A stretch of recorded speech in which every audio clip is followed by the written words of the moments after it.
बुद्ध का एक शिष्य बौद्ध का उपदेश सुनकर भिक्षु हो गया। वह एक दिन नगर में भिक्षा मांगने गया। नियम था कि 3 घरों में भिक्षा मांगी जाती थी। बुद्ध के लगभग सारे शिष्य युवक थे।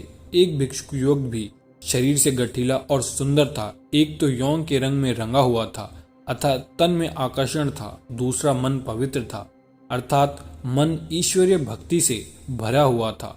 जिसका तन और मन दोनों सुंदर है वह परमात्मा के निकट है।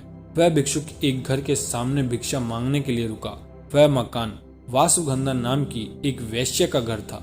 वह भिक्षु की आवाज सुनकर तुरंत बाहर आई और द्वार पर देखा कि एक सुंदर नौजवान जिसका शरीर गठा हुआ है और उसका मुख अलौकिक आभा से युक्त है। उसको देख के ऐसा लग रहा था कि वह भिक्षुक युवक शांत और आनंद में डूबा हुआ है। वैश्या उसे देखकर हैरान रह गई, जबकि वह स्वयं भी सुंदर थी। सारा वैशाली नगर उसके पीछे घूमता था कि हमको भी स्वीकार कर ले, हमसे भी विवाह कर ले, पर वह किसी को स्वीकार नहीं करती थी। उस बलिष्ठ और सुंदर नौजवान भिक्षु को देखते ही वासुगंधा ने उसे अपना दिल दे बैठी। भिक्षु से कहा, घर के भीतर आओ, तनिक बैठो। भिक्षु ने इनकार कर दिया। देवी, मैं अभी नहीं आ सकता। वैश्य ने कहा, भिक्षु कभी इनकार नहीं करते, कोई बुलाए तो आ जाना चाहिए। मेरे भवन के भीतर आओ। हे भिक्षु, अगर भीतर आओगे तो कुछ न कुछ पाओगे ही। भिक्षु ने कहा, अगर कुछ देना ही है तो द्वार पर ही दे दो। उस वैश्य का दिल और दिमाग युवक के आकर्षण में बिल्कुल डूब चुका था। उसको कुछ सुनाई नहीं दे रहा था। दासी ने आकर कहा, अब द्वार पर कोई नहीं है, भीतर चलो। वासुगंधा की तंत्रता टूटी। वह दुखी और पीड़ित हुई।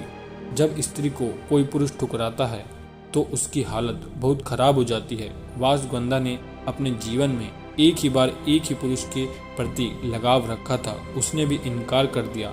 दिल टूट गया। उसने नृत्य करना बंद कर दिया, गाना गाना बंद कर दिया। दिन भर मुस्कुराती और लोगों को मनोरंजन करती थी। वह अब वासुगंधा बिल्कुल मौन हो चुकी थी। भवन के द्वार सबके लिए बंद हो गए। वह किसी से भी नहीं मिलती थी। कई धनवान लोगों के निमंत्रण आते, आओ हमारे उत्सव में खुशियां बखेर दो, लेकिन वह मना कर देती।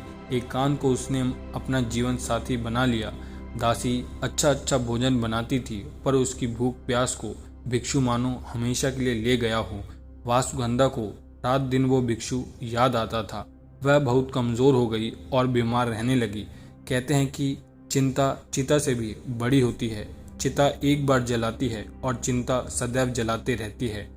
वह कहीं आती जाती नहीं थी। एक ही स्थान में लेटे लेटे उसके शरीर में कई जख्म हो गए। उसकी सुंदरता बदसूरती में बदल गई और उसे कोई देखना पसंद नहीं करता था। बहुत समय के बाद फिर वो भिक्षु उस नगर में दोबारा आया। उसे मालूम पड़ा कि वासुगंधा बहुत बीमार है, उसकी हालत बहुत खराब है।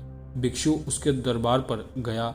दासी ने जाकर कहा कि वह भिक्षु आए हैं। वासुगंधा ने दासी से कहा कि यहाँ मत आने दो। जब मैं सुंदर थी, बहुत खूबसूरत थी, तब उन्होंने मुझे स्वीकार नहीं किया। अब मैं बदसूरत और बीमार हो गई हूँ। अब मैं इनके सामने कैसे जाऊँ? नहीं जाऊंगी। फिर भिक्षु आए। हे देवी, आज तुझे मेरी जरूरत है। उस समय तुझको मेरी जरूरत नहीं थी। उस समय सुंदरता, तेरे नाच गाने से मोहित होने वाले हजारों लोग थे, किंतु दुख की घड़ी में सब दूर हो जाते हैं। और तू चिंता ना कर, शर्मिंदा मत हो, मैं तेरे पास रहकर तेरी सेवा करूंगा। भिक्षु ने पवित्र भाव से उसकी सेवा की। वासुगंधा की वासना मिट गई। उसका विवेक जाग उठा। भिक्षु उसे बुद्ध के पास ले गए।